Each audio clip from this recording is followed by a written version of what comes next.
दोस्तों ये रियल काम सूत्र बुक है। पिछले वीडियो पे हमने जहाँ तक पढ़ा था उसके बाद से इस चैप्टर से शुरू करते हैं। ज्येष्ठ दीप प्रकरणम। ठीक है, तो यहाँ से शुरू करते हैं। मेरे पिछले वीडियो या फिर रामायण महाभारत वेद पुराण इस सब को अगर शुरुआत से पढ़ना चाहते हैं तो वीडियो के नीचे चैनल के नेम या पिक्चर पे क्लिक कीजिए, या फिर चैनल का नाम यूट्यूब पर सर्च करके प्लेलिस्ट में जा करके आप देख सकते हैं प्लेलिस्ट के हिसाब से। तो पुरुष एक पत्नी के रहते दूसरा विवाह क्यों करता है, इस विषय पर चर्चा करते हुए आचार्य वात्सायन कहते हैं, पत्नी के मूर्ख होने के कारण, चरित्रहीन होने के कारण, अभागिनी होने के कारण, निसंतान होने के कारण, अथवा बार बार लड़कियों के पैदा होने से, अथवा पति के चंचल होने से पुरुष एक पत्नी के रहते दूसरा विवाह कर लेता है। मतलब उस समय के हिसाब से लिखा गया है। ठीक है, उस समय जैसा होता था।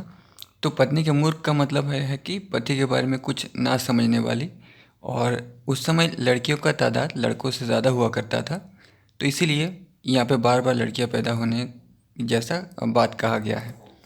तो समय, कृष्ण कहते हैं कि समय परिवर्तनशील है, तो अभी समय बदल गया है, इसीलिए तो अभी ये जो है आपको समझ में नहीं आ सकता, इसलिए मैंने समझा दिया आपको। इसलिए विष्णु पुराण में वेदव्यास जी ने भी कहा है कि कलयुग की औरतें श्रेष्ठ हैं। एक के बाद एक बुक का कनेक्शन है, इसलिए मैं जो बुक पढ़ चुका हूँ उससे भी आपको बता रहा हूँ। विष्णु पुराण भी आप पढ़ सकते हैं मेरे प्लेलिस्ट में जा कर के। इसलिए पत्नी को चाहिए कि वो पहले से ही भक्ति, श्रद्धा, सदाचार और चतुरता आदि गुणों से पति को दूसरा विवाह करने का अवसर ना दे। यदि उससे कोई संतान उत्पन्न ना हो तो स्वयं ही दूसरा विवाह करने के लिए पति को प्रेरित करे। धर्मसूत्र और स्मृति ग्रंथों में भी एक पत्नी के रहते दूसरा विवाह करने का निषेध किया गया है, किंतु यदि पत्नी मदिरा पीने वाली है, दुष्चरित्र है, असाध्य रोग से पीड़ित है, इसका मतलब ये है कि उस समय की पत्नियां मदिरा पान करती थी, इसलिए मदिरा शब्द यहाँ आया है। धूर्त, बांझ या कन्या ही कन्या पैदा करने वाली है, तो या पति से द्वेष करने वाली तथा बहुत खर्च करके धन का नाश करने वाली है, तथा जो अप्रिय वचन बोलने वाली एवं धर्म एवं संतान ना हो तो उसके जीवित रहते हुए दूसरा विवाह किया जा सकता है। आचार्य कौटिल्य का भी यही मत है, मतलब उनकी सोच भी यही है। प्राय सभी स्मृतिकारों का ये मत है कि एक पत्नी के रहते दूसरा विवाह नहीं करना चाहिए, किंतु पत्नी के निसंतान होने पर, कोई अन्य अक्षमता होने पर पत्नी की अनुमति से दूसरा विवाह कर सकता है। पूर्व विवाहिता पत्नी नवविवाहिता पर अपनी शक्ति के अनुसार अधिक प्रभुत्व एवं अधिकार जमाने की चेष्टा करें। अब पूर्व विवाहिता नायिका के सौतों के प्रति कर्तव्य का वर्णन करते हैं। पूर्व विवाहिता पत्नी को चाहिए कि वो नवागता विवाहिता को अपनी छोटी बहन के समान व्यवहार करे, और पति की जानकारी में वो नवविवाहिता के सुहागरात का समस्त साज श्रृंगार बड़े यत्न से कराएं। यदि वो अपने सौभाग्य पर गर्व करें या मन में कोई विकार आ जाए तो ज्येष्ठा पत्नी को उस पर ध्यान नहीं देना चाहिए। यदि नवागता बहू पति के प्रति कोई प्रमाद करे तो ज्येष्ठा पत्नी उसकी उपेक्षा कर दे। जब वो समझे कि पति के लिए उसने ऐसा स्वयं ही किया है तो फिर ऐसा प्रमाद ना करे, इसीलिए उसे सम्मान प्यार के साथ समझा दे। ज्येष्ठा पत्नी नववधु को एकांत में पति को सुनाकर काम कला की विशेष शिक्षा दे, यानी संभोग की जो नियम है, काम सूत्र का जो हमने पहले चैप्टर पे पढ़ा है उसके बारे में पहली पत्नी दूसरी पत्नी को बताए, शिक्षा दे, ये कहा गया है। नववधु के बच्चे से अधिक प्रेम करे, नौकर चाकरों पर अधिक अनुग्रह करें, उसकी सखी सहेलियों के साथ अधिक प्रेम व्यवहार करें, अपने भाई बंधुओं का कम सत्कार करें और नववधु के भाई बंधुओं से अधिक आदर सत्कार करें। आचार्य वात्सायन दो सौतों के होने पर ज्येष्ठा पत्नी के कर्तव्य का उल्लेख करते हुए कहते हैं कि नवविवाहिता सौत के आ जाने पर ज्येष्ठा पत्नी को चाहिए कि वो नवागता सौत के साथ छोटी बहन जैसा व्यवहार करे। नवागता पत्नी पर अपना प्रभुत्व, अधिकार एवं स्नेह प्रकट करने के लिए तथा अपने प्रति पति की पूर्ववत निष्ठा बनाए रखने और उसे प्रसन्न रखने के लिए पति की जानकारी में नववधू के सुहागरात की साज सज्जा स्वयं कराए। यदि नववधू अपने सौभाग्य पर अभिमान करे या कोई असावधानी करे या कोई भूल हो जाए तो ज्येष्ठा पत्नी उसकी उपेक्षा कर दे और फिर एकांत में प्रेम से समझा दे कि ऐसी गलती कभी नहीं करनी चाहिए। पति का प्रेम एवं विश्वास प्राप्त करने के लिए पति को सुनाकर नवविवाहिता को काम कला रति क्रीड़ा की क्रिया को अच्छी तरह समझा दे, उसके बच्चे को अधिक प्यार करे और उसके मायके वालों का अपने मायके वालों से अधिक आदर सत्कार करे और उसकी सहेलियों से अधिक प्रेम करे तथा सौत के नौकर चाकरों पर अधिक अनुकंपा करे। यदि कई सौतें हो तो ज्येष्ठा पत्नी अपने से छोटी सौत से स्नेह रखे। उन सौतों में पति जिसे अधिक चाहता हो भूतपूर्व सुबह उसे प्रोत्साहित कर झगड़ा करा दे और फिर सुलह कराने की अनुकंपा करे। पति उन नायिकाओं में एक से अधिक पत्नियों को चाहता हो तो ज्येष्ठा पत्नी स्वयं न लड़कर उनमें फूट डालकर झगड़ा करवा दे। नायक के साथ जिसका झगड़ा हो जाए उसका पक्ष लेकर ज्येष्ठा नायिका फिर समझौता कराने की पहल करे और ज्येष्ठा नायिका सौतों में लड़ाई बढ़ाती रहे और झगड़ा कम होते देखे तो आग लगा दे जिससे झगड़ा बढ़ जाए। यदि नायक उसके प्रति अधिक अनुराग दिखाए तो वो स्वयं उससे सुलह कराने का प्रयत्न करे। इस प्रकार ज्येष्ठा नायिका का वृत्तांत समाप्त हुआ। आचार्य वात्स्यायन का कहना है कि ज्येष्ठा नायिका को यदि बहुत सी सौतें हो तो वो अपने से छोटी सौतों को अधिक प्यार करे और पति जिस पत्नी को अधिक प्यार करता हो तो दूसरी सौतों को उकसा कर उससे झगड़ा करा दे और बाद में मध्यस्थ बनकर सुलह कराने का प्रयास करे। यदि नायक एक से अधिक कई पत्नियों से प्रेम करता हो तो स्वयं तटस्थ रहकर उनमें परस्पर फूट डालकर झगड़ा करवा दे। नायक के सामने प्रत्येक के दोषों को बताए, फिर नायक के साथ जिस सौत का झगड़ा हो जाए ज्येष्ठा उस सौत का पक्ष लेकर उसे आश्वस्त कर झगड़े को और अधिक बढ़ा दे। यदि कलह कम होते देखे तो उनमें आग लगाकर झगड़े को और बढ़ा दे, फिर अंत में मध्यस्थ बनकर उनमें समझौता करा दे जिससे उसकी ज्येष्ठता बनी रहे। अब कनिष्ठा सौत के व्यवहार का वर्णन करते हैं। कनिष्ठा नायिका अपने से बड़ी सौत को माता के समान समझे। अपने मायके से भाई बंधुओं से मिली वस्तु को भी वो ज्येष्ठा की अनुमति के बिना ज्येष्ठा नायिका को बिना बताए उपयोग ना करे। अपना समस्त कार्यवृत्त उसके अधीन कर दे, अर्थात अपनी समस्त बातें उसे बता दे अथवा उसकी इच्छा अनुसार सब कार्य करे। उसकी आज्ञा से अनुमति से ही पति के पास शयन करने के लिए जाए।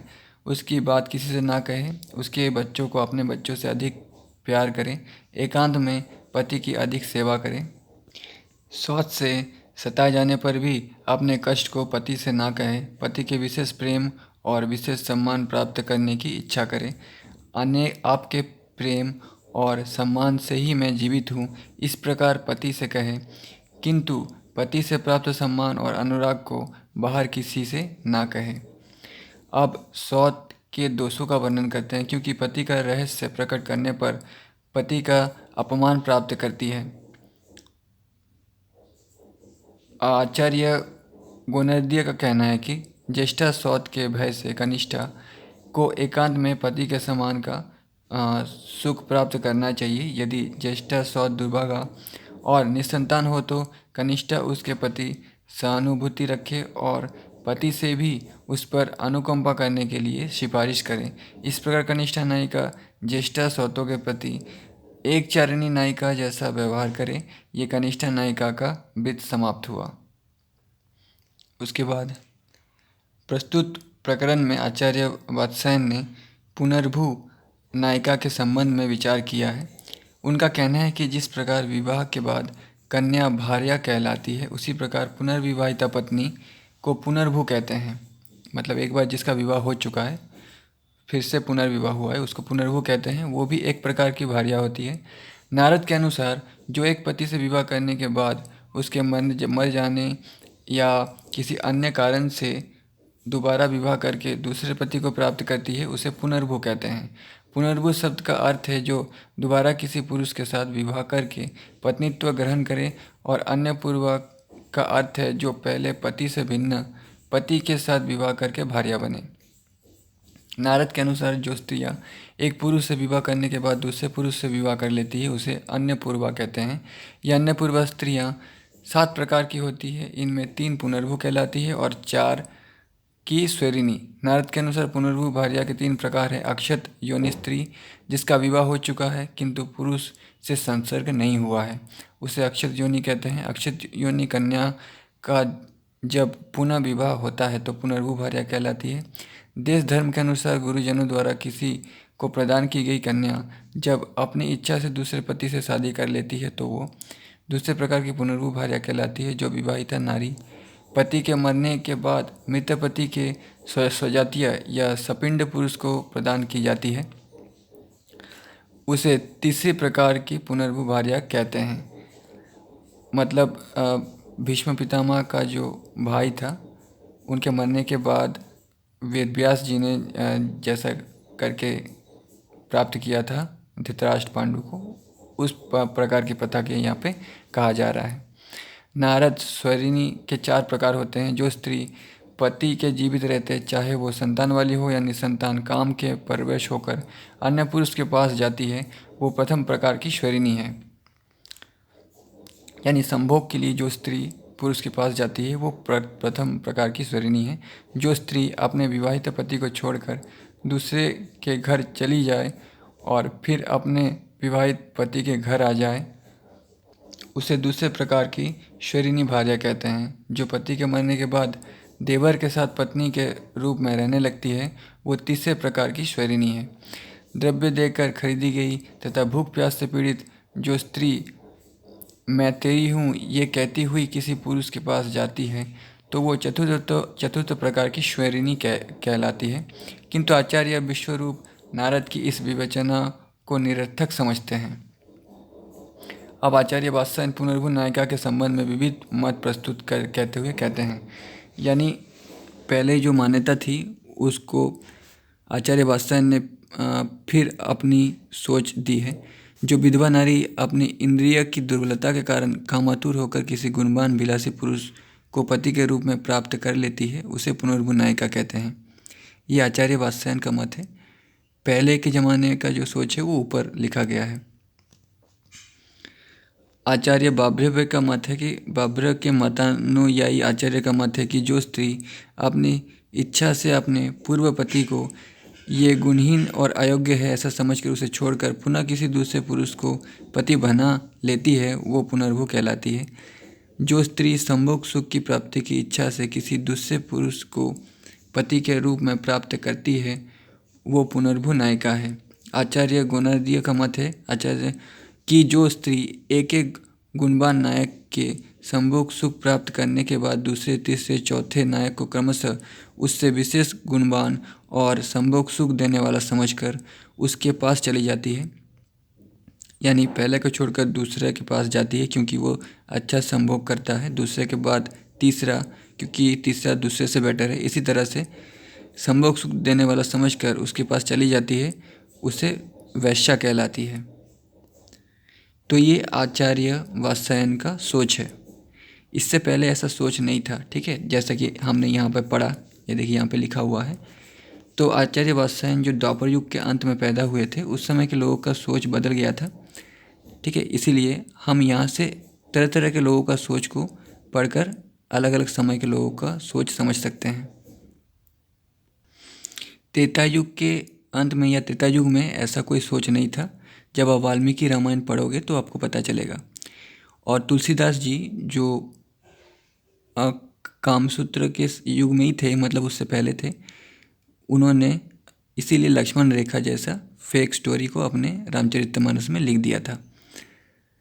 इसीलिए मैं कहता हूँ कि रामचरितमानस असली नहीं है, वाल्मीकि रामायण असली है, क्योंकि मैंने बहुत सारा बुक पढ़ के दोनों के बीच में कनेक्शन तय किया है। आचार्य वात्स्यायन का मत है, आचार्य वात्स्यायन का कथन है कि जो स्त्री अपने मन के अनुकूल पति प्राप्त करने की इच्छा से दूसरे पुरुष का वरण कर लेती है वो पुनर्भू नायिका कहलाती है। इसीलिए अहिल्या ने इंद्र के साथ संभोग किया था। इंद्र ने बता दिया था कि मैं इंद्र हूँ, तब भी अहिल्या ने संभोग किया था। ठीक है, क्योंकि त्रेतायुग और सतयुग में यही नियम था, इसलिए राम ने अहिल्या को प्रणाम किया था। जब आप वाल्मीकि रामायण पढ़ेंगे तो पता चलेगा, क्योंकि उस समय की लोगों की सोच स्त्रियों के लिए इतना खराब नहीं था। आचार्य वात्स्यायन का कथन है कि स्त्री का जहाँ मन रम जाए उसे ही अपना पति बना लेना चाहिए। और दोस्तों ये बात कामसूत्र इस बुक में भी लिखा गया है। जब आप शुरुआत से पढ़ोगे, पहला चैप्टर से पढ़ोगे तो पता चलेगा। कोई भी बुक को अगर आप शुरुआत से पढ़ते हो तो भी समझ पाओगे, बीच से नहीं पढ़ना चाहिए। इस प्रकार की नायिका पुनर्भु कहलाती है। पुनर्भु नायिका दो प्रकार की होती है, अक्षत योनि और क्षत योनि। वरिष्ठ स्मृति का कथन है कि जो अक्षत योनि कन्या मनसा चाचा कर्मणा और संकल्प के द्वारा किसी को दे दी गई हो और किसी कारणवश दोबारा उसका विवाह किसी दूसरे पुरुष के साथ कर दिया जाता है तो वो पुनर्भु भार्या कहलाती है। वशिष्ठ के अनुसार पुनर्भु भार्याएं 6 प्रकार की होती हैं। उनके अनुसार जिस स्त्री के बच्चे पैदा हो जाते हैं उसे क्षत योनि नायिका कहते हैं। जो विधवा नारी अपना संयम नहीं कर पाती और काम से पीड़ित होकर किसी दूसरे से विवाह करके उसकी भार्या बन जाती है उसे पुनर्भु भार्या कहते हैं। वशिष्ठ के अनुसार जो स्त्री अपने कुमारावस्था के पति को छोड़कर पर पुरुष से विवाह करके उसके साथ रहने लगती है तो उसे पुनर्भु कहते हैं। इस प्रकार जो स्त्री नपुंसक, जाति भ्रष्ट, उन्मत्त पति को छोड़कर अपना पति के मरने के बाद दूसरे पुरुष की पत्नी बन जाती है उसे पुनर्भु कहते हैं। यदि किसी कन्या का विवाह के समय पति मर जाता है तो उस अक्षत योनि कन्या का पुनः विवाह होने पर वो पुनर्भु कहलाती है। वशिष्ठ ने अक्षत योनि के पुनः विवाह संस्कार और शास्त्र मत बताया है। आचार्य कौटिल्य का मत है कि नीच प्रवासी, राजद्रोही, जाति भ्रष्ट, धर्म भ्रष्ट, पतित, उन्मत्त और नपुंसक पति को छोड़कर पत्नी दूसरा विवाह कर सकती है। वशिष्ठ और नारद भी इस विचार से सहमत हैं, किंतु मनु इससे सहमत नहीं दिखाई देते। उनका कहना है कि पति के उन्मत्त, नपुंसक एवं पतित होने पर भी पत्नी पति को छोड़ नहीं सकती, बल्कि उसे पति की सेवा करनी चाहिए। पराशर पति के मृत, पतित, नपुंसक, सन्यासी और गायब हो जाने की दशा में पत्नी को पूर्व पति को छोड़कर दूसरे पति के साथ विवाह करने की अनुमति देते हैं।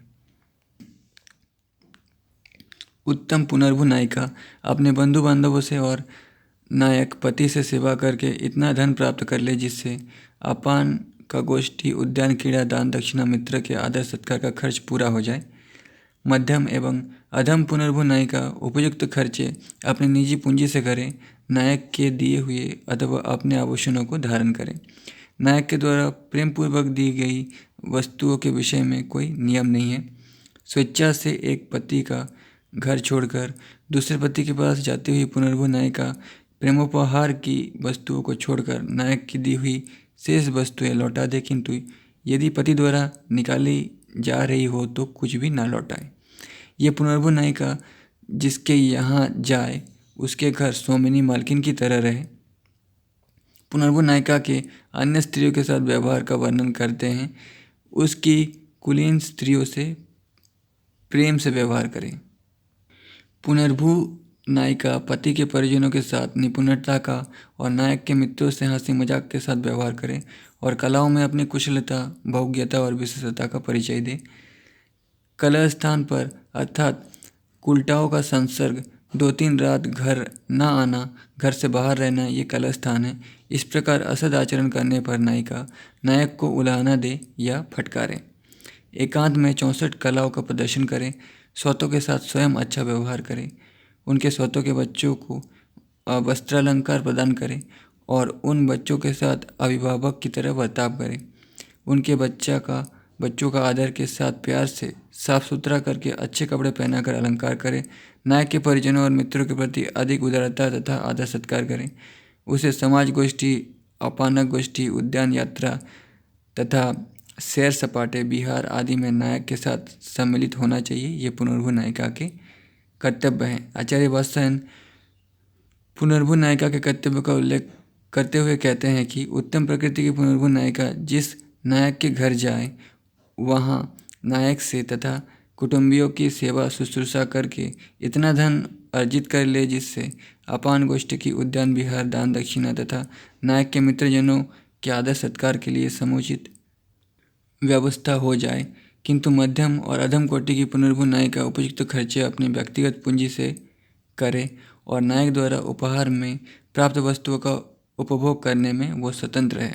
आचार्य वात्स्ययन का कहना है कि पुनर्भु नायिका यदि स्वेच्छा से एक पति को छोड़कर दूसरे पति के पास जाती है तो वो नायक से प्रेमोपहार में प्राप्त वस्तुओं को छोड़कर शेष वस्तुओं को नायक को लौटा दे, किंतु यदि वह नायक की इच्छा से उसके द्वारा निष्कासित होकर दूसरे पति के पास जाती है तो कुछ भी ना लौटाए। पुनर्भु नायिका जिस पति के घर जाए उसके यहाँ मालकिन बनकर रहे, उसकी कुलीन स्त्रियों से अच्छा व्यवहार करे तथा नायक के परिजनों से निपुणता तथा मित्रों से हंसी मजाक के साथ व्यवहार करे और अपनी कला कौशल का परिचय दे। यथावसर नायक के गलती करने पर डांट फटकार करे, सौतों के साथ अच्छा व्यवहार करे, सौतों के बच्चों को अपने बच्चों से बढ़कर माने और उन्हें सजा धजा कर साज श्रृंगार करके रखे और नायक के साथ गोष्ठियों में तथा सैर सपाटे के लिए जाए, ये पुनर्भु नायिका के कर्तव्य है। आचार्य वात्स्ययन का कहना है कि जो पुनर्भु स्त्रियां अपनी सौतों द्वारा अधिक सताई जाती है, किंतु पति की अधिक सेवा शुश्रूषा करने पर भी पति के द्वारा तिरस्कार एवं पति के प्रेम से वंचित रहती है, वे दुर्भागा, अभागिन या उपेक्षित नायिका कहलाती है। ऐसी दुर्भागा नायिकाओं को चाहिए कि वो उस सौत का पक्ष अधिक ले जिसे नायक सबसे अधिक मानता हो। इसी प्रकार का प्रख्यापन करते हुए आचार्य कहते हैं, सौतों के द्वारा सताई गई दुर्भागा पुनर्भु नायिका उस सौत से अधिक प्रेम व्यवहार करे जो नायक को अधिक प्यारी हो और प्रदर्शन योग्य 64 कलाओं को अधिक प्रदर्शित करे, क्योंकि इससे दुर्भाग्य का नाश हो जाता है और नायक की संतानों का धाय की तरह पालन पोषण करना चाहिए और नायक के मित्रों को आदर सत्कार के द्वारा अपने अनुकूल करके उनके द्वारा नायक के प्रति अपनी श्रद्धा भक्ति प्रदर्शित करें। धार्मिक कार्यों में तथा व्रत एवं उत्सव में सबसे आगे रहना चाहिए। नायक के परिजनों के प्रति उदारता का व्यवहार करें और अपने को सौतों एवं परिजनों से अधिक ना समझे। नायक के साथ शयन के समय उसकी प्रकृति के अनुकूल अपने अनुराग प्रेम भाव को पुनः उत्पन्न करें। नायक को कभी उलाहना ना दे और ना उसके प्रति अपनी प्रतिकूलता प्रदर्शित करे और जिस सौत से नायक का झगड़ा हो गया हो उसे अपनी और मिलाने की चेष्टा करे। नायक जिस नायिका को गुप्त रूप से चाहे अर्थात जिससे गुप्त प्रेम करे वो उस नायिका को नायक से मिला दे और ये बात प्रकट ना करे, छिपाए रखे। नायक जिस प्रकार उसे पतिव्रता और सदाचारिणी समझे वैसा ही आचरण करे। ये दुर्भागा का वृत्त समाप्त हुआ। अब अंत परिवृत्त प्रकरणम। पूर्वोक्त प्रकरणों में बताए गए पुनर्भु नायिका के आचरण के अनुसार अंतपुर की रानियों के आचरण भी समझने चाहिए। अंतपुर में रहने वाली रानियों के कंचुकी अथवा प्रतिहारी माला, अनुलेप और वस्त्र राजा के पास ले जाकर महाराज महारानी ने या रानियों ने आपके पास भेजा है ऐसा कहकर दे। उन्हें लेकर राजा अपनी धारण की हुई वस्तुओं को उतार कर रानी के पास उपहार स्वरूप लौटा दे। फिर अपराह में सुंदर वेशभूषा से अलंकृत राजा अंतपुर में जाकर श्रृंगार की हुई अंतपुर की रानियों से एक एक करके मिले। उन रानियों के साथ यथा समय यथोचित आदर सम्मान के अनुकूल व्यवहार करें और हास परिहास के साथ बात करें। तदनंतर पुनर्भु नायिकाओं के साथ भी उसी प्रकार व्यवहार करें। तत्पश्चात अंतपुर में रहने वाली गणिकाओं और अभिनेत्रियों से मिले। उनके लिए यथा विहित स्थान और कमरे निर्धारित थे। इसके बाद अंतपुर में भोग विलास का प्रबंध करने वाली बासक पाली जिसके साथ संभोग करने की बारी है, जिसकी बारी बीत चुकी है अथवा जो ऋतुमती हुई है हो, उन सब की परिचारिकाओं के साथ उन रानियों के दिए हुए अपने अपने नाम से अंकित अंगूठी, अनुलेप और सुगंधित द्रव्य आदि उपहारों को दिन में सोकर उठे हुए राजा के पास ले जाकर दे। उनमें से जिसके उपहार को राजा स्वीकार कर ले उसके साथ रात्रि शयन की घोषणा कर दी जाए। उत्सवों में तथा संगीत गोष्ठी में राजा सभी रानियों का मद्यपान के साथ यथोचित सम्मान करे। अंतपुर की रानियों को बाहर न निकालने दिया जाए और बाहरी स्त्रियों का अंतपुर में प्रवेश न होने दिया जाए। जिनका चरित्र आचरण की पवित्रता अच्छी तरह परख ली गई हो उन्हीं को अंतपुर में प्रवेश दिया जाए। राजा अंतपुर में रानियों के साथ सुखद संभोग या रति क्रीड़ा करे। इस प्रकार अंतपुरिकाओं के वृत्त समाप्त हुए। नेक्स्ट इस विषय में कुछ श्लोक है। अनेक पत्नियों वाले पति को जिसकी बहुत सी पत्नियां हों, सबके साथ समान व्यवहार करना चाहिए। उनमें किसी का अनादर ना करें और ना किसी के अपराध को क्षमा करें। एक से ज़्यादा पत्नी वाले पुरुष को चाहिए कि वो एक पत्नी के साथ की गई रतिक्रीड़ा या संभोग अथवा शरीर के किसी विकार को अथवा उसके शिकायत को विश्वास में आकर किसी दूसरी स्त्री से ना कहे। बहुपत्नीक पति को चाहिए कि वो पत्नियों में किसी स्वार्थ के संबंध में कोई कारण होने पर भी झगड़ने का मौका ना दे, बल्कि इस प्रकार शिकायत करने वाली पत्नी पर सारा दोष मढ़ दे। यानी जिसका एक से ज़्यादा पत्नी हो, उस पति को सबके साथ समान व्यवहार करना चाहिए और एक की कमी दूसरे को नहीं बताना चाहिए। जो शिकायत करे उसी को दोष दे। बहुपत्नीक पति किसी को एकांत में अपने प्रेम का विश्वास देकर, किसी को प्रत्यक्ष रूप में सबके सामने समान सम्मान देकर और किसी को अत्यधिक सम्मान करके इस प्रकार सभी स्त्रियों का अनुरंजन करे। इसी प्रकार वो किसी को उद्यान विहार के द्वारा, किसी को भोग विलास के द्वारा, किसी को उसके भाई बंधुओं का यथोचित आदर सत्कार करके और किसी को एकांत में प्रेम व्यवहार के द्वारा प्रत्येक पत्नी को प्रसन्न रखे। जो युवती पत्नी क्रोध को जीतकर काम शास्त्रोक्त विधि के अनुसार आचरण करती हुई पति को वश में कर लेती है, वो सभी स्वतों में श्रेष्ठ होती है। उसके बाद ये नेक्स्ट चैप्टर शुरू हो रहा है, इसके बारे में हम लोग नेक्स्ट वीडियो पे पढ़ेंगे। आज के वीडियो पे इतना ही।